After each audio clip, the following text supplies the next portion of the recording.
देश का मिजाज साउथ। नमस्कार। लेट्स माइक देश का मिजाज और खबरें दक्षिण भारत से। तेलंगाना में स्थानीय निकाय चुनाव के बाद नवनिर्वाचित पार्षदों और काउंसलरों ने आज शपथ ग्रहण की, जिसके तुरंत बाद नगर निगमों में मेयर, डिप्टी मेयर तथा नगर पालिकाओं में अध्यक्ष और उपाध्यक्ष पदों के लिए अप्रत्यक्ष चुनाव प्रक्रिया शुरू हो गई। 116 नगर पालिकाओं और 7 नगर निगमों में हुए इन चुनाव में कांग्रेस ने मजबूत प्रदर्शन किया, लेकिन 36 स्थानीय निकायों में स्पष्ट बहुमत न होने के कारण स्वतंत्र उम्मीदवारों के साथ गठजोड़ और बातचीत तेज हो गई है। राजनीतिक दलों ने अपने निर्वाचित सदस्यों को कैंपों में रखा ताकि क्रॉस वोटिंग रोकी जा सके। राज्य चुनाव आयोग ने एक्स ऑफिशियो सदस्यों की पात्रता पर सख्त दिशा निर्देश जारी किए।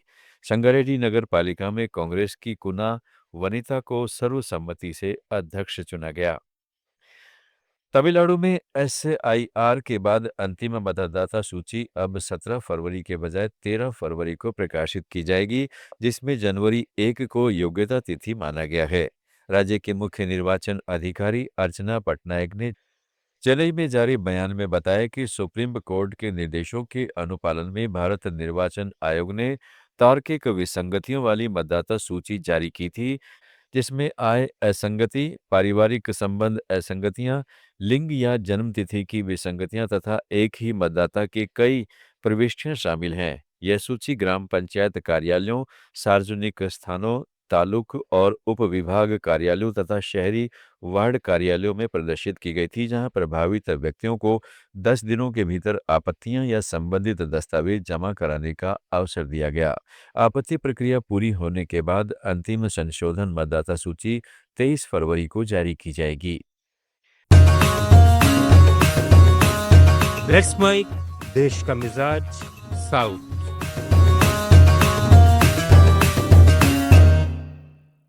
कर्नाटक में उच्च शिक्षा संस्थानों में जाति आधारित भेदभाव रोकने के लिए प्रस्तावित रोही वेमुल्ला एक्ट अभी भी प्रशासनिक देरी या लाल फीता स्याही में फंसा हुआ है। उधर सुप्रीम कोर्ट ने जनवरी में यूनिवर्सिटी ग्रांट कमीशन की promotion of equity in higher education institutions regulation 2026 पर रोक लगा दी है। यह रेगुलेशंस एससी, एसटी और ओबीसी छात्रों के खिलाफ जातिगत भेदभाव खत्म करने के लिए लाए गए थे, लेकिन अदालत ने इन्हें अस्पष्ट और दुरुपयोग की संभावना वाला बताते हुए 2012 के पुराने नियमों को बहाल कर दिया है। एक तरफ सामाजिक न्याय समूह रोहित वेमुला जैसे मामलों को याद करते हुए मजबूत कानून की मांग कर रहे हैं, वहीं दूसरी ओर विरोधी इसे सामाजिक विभाजन का कारण बता रहे हैं। कर्नाटक सरकार का यह विधेयक दलित छात्र रोहित वेमुल्ला की 2016 में हुई आत्महत्या से प्रेरित है। ये अब यूजीसी नियमों की स्थगित स्थिति के बीच फिर से चर्चा में आ गया है, लेकिन इसकी अधिसूचना में देरी से प्रभावित समुदायों में निराशा बढ़ रही है। अमेरिकी उद्योगपति बिल गेट्स ने आंध्र प्रदेश में प्रशासन में नवीनतम तकनीकों के अपनाने की सराहना की है। उन्होंने गुंटूर जिले के राज्य सचिवालय में real time governance system centre का दौरा किया। गेट्स फाउंडेशन के चेयरमैन गेट्स ने मुख्यमंत्री एन चंद्रबाबू नायडू के नेतृत्व में डेटा लेक और व्हाट्सएप गवर्नेंस जैसी पहलों के माध्यम से नागरिक सेवाओं को सुव्यवस्थित करने की प्रशंसा की, जिससे सेवाओं की तेज डिलीवरी संभव हुई है। उन्होंने अमरावती राजधानी शहर के विकास कार्यों को शानदार काम करार दिया। यह दौरा स्वास्थ्य, कृषि, शिक्षा और एआई आधारित शासन में गेट्स फाउंडेशन के साथ सहयोग बढ़ाने के संदर्भ में महत्वपूर्ण है। देश का मिजाज में फिलहाल इतना ही। जुड़े रहिएगा लेट्स माइक के साथ।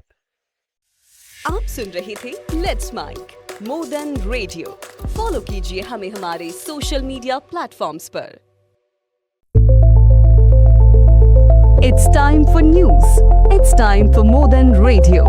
Presenting the first radio news app, Let's Mic. Let's Mic, a news-based app on your phone where you get to watch and listen news, talk shows, interviews, radio show podcasts. On Let's Mic, you get all relevant information of TV, print, radio, podcast, and digital. Let's Mic talks about every segment of life.